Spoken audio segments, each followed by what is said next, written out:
In 2018, Vietnamese Americans found new political prominence.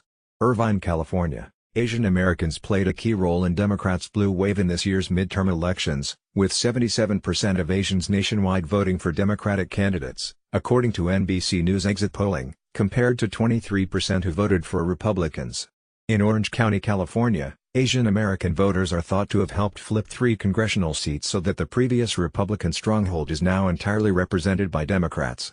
And Vietnamese Americans, who have historically voted Republican by wide margins, may have contributed to this shift, according to experts.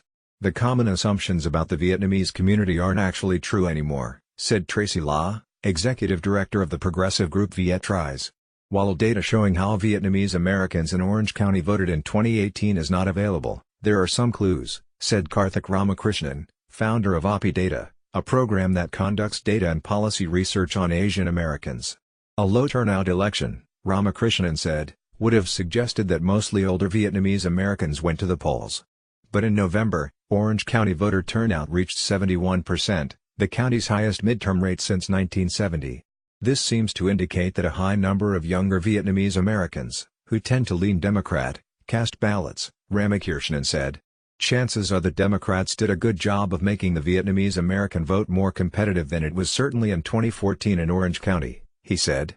This was one of the first midterm elections that the Democratic National Committee invested heavily in the Asian Americans, said John Santos, Western Regional Press Secretary and Director of API Media for the DNC. He said the DNC registered Asian Americans to vote, ran in language print ads and put Asian American organizers on the ground in competitive congressional districts, including in Orange County. Based on the results, Santos said these efforts paid off. In California's 48th congressional district, for instance, where Democrat Harley Rowda beat 15-term Republican incumbent Representative Dana Rohrabacher, Vietnamese residents make up about 10% of the population, according to 2017 census data estimates.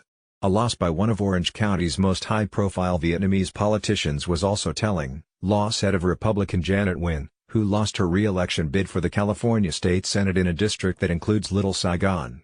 Folks assume that Vietnamese would no matter what turn out for Vietnamese people, and we found that's not the case anymore, she said. People are changing to be more focused on issues opposed to simply identity representation. Housing, healthcare and immigration are some of the top concerns among Vietnamese voters, she said. In addition to Nguyen, at least 23 other Vietnamese Americans ran for local office this year, earning victories in California's state assembly, city councils, school boards and utility districts. Many of them even ran against each other. Of the 13 people who ran for city council in Westminster, a city in Orange County's Little Saigon enclave, for instance, 6 were Vietnamese. Tyler Deep, a 35-year-old Republican newly elected to California's state assembly, said that having so many Vietnamese candidates can be attributed to the first generation who ran for office, registered voters, mentored and inspired second and third generations, making it easier for younger Vietnamese Americans like him to seek office. People are more empowered to run, he said. Now, running for city council in Westminster, Garden Grove or Fountain Valley is seen as such a normal thing to do. In addition to the growing number, the Vietnamese community is also fielding a more diverse set of candidates in terms of age, gender and political experience, said Linda Tran Vo, a professor of Asian American Studies at the University of California, Irvine. Thu Ha Nguyen, a 43-year-old Democrat who won her second term on Garden Grove City Council, said Donald Trump and his immigration policies prompted many political newcomers like herself to run this year. We feel that any of us can run for office and can do better, she said.